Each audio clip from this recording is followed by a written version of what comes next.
Khushbu madam வந்து அப்ப வந்து கற்பு பத்தி ஏதோ ஒரு விஷயத்த சொல்லிட்டாங்கன்னு சொல்லி தமிழ்நாடே கொந்தளிச்சது.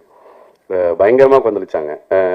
கற்பு பத்தி எப்படி இப்படி அவங்க சொல்லலாம், நம்முடைய கலாச்சாரம் கெட்டு போச்சு, நம்முடைய ஒருவனுக்கு ஒருத்திங்கிற பண்பாடு போயிருச்சு அப்படின்னு அரசியல் கட்சிகள்லாம் அவங்க வீட்டு முன்னால போய் போராட்டம் பண்றது அதெல்லாம் பண்ணாங்க. அப்போ நான் பத்திரிகையாளரா ஒரு கட்டுரை எழுதுனா ரொம்ப கவனம் பெற்றேன். அந்த ஸ்டீரியோ டைப்பை உடைக்கணும்னு எனக்கு தோணுச்சு. அப்பதான் எனக்கு ஒரு புள்ளி வரம் கிடைச்சது. எய்ட்ஸ்ல இந்தியாவிலேயே 2வது பெரிய ஸ்டேட் வந்து அதிகமான நோய்கள் ஸ்டேட் வந்து தமிழ்நாடு அப்படின்னு. நீங்க கற்பு கலாச்சாரம் ஒருவனுக்கு ஒருத்தின்னு இவ்வளவு பேசுறீங்களே, அப்புறம் ஏன் எய்ட்ஸ்ல 2வது இடத்துல இருக்கு அப்படிங்கிற ஒரு புள்ளி உரத்தோட சேர்த்து நம்முடைய ஸ்டீரியோ டைப்பான இருக்கிற கருத்துக்கும் யதார்த்தத்துல நம்ம எவ்வளவு விலகி இருக்கோம். உண்மையாவே நீங்க உங்களுடைய ஸ்டீரியோ டைப்பான கருத்துக்கு இப்போ பெண்களை நீங்க கடவுளா மதிக்கிறது சொல்றீங்கன்னா அதே மாதிரி நீங்க மதிச்சீங்கன்னா பரவாயில்ல. ஆனா அத எண்ணத்துக்கும் செயலுக்கும் இடையில ஒரு பெரிய இடைவெளியை வைப்போம். அதுதான் ஸ்டீரியோ டைப்பினுடைய பிரச்சனை.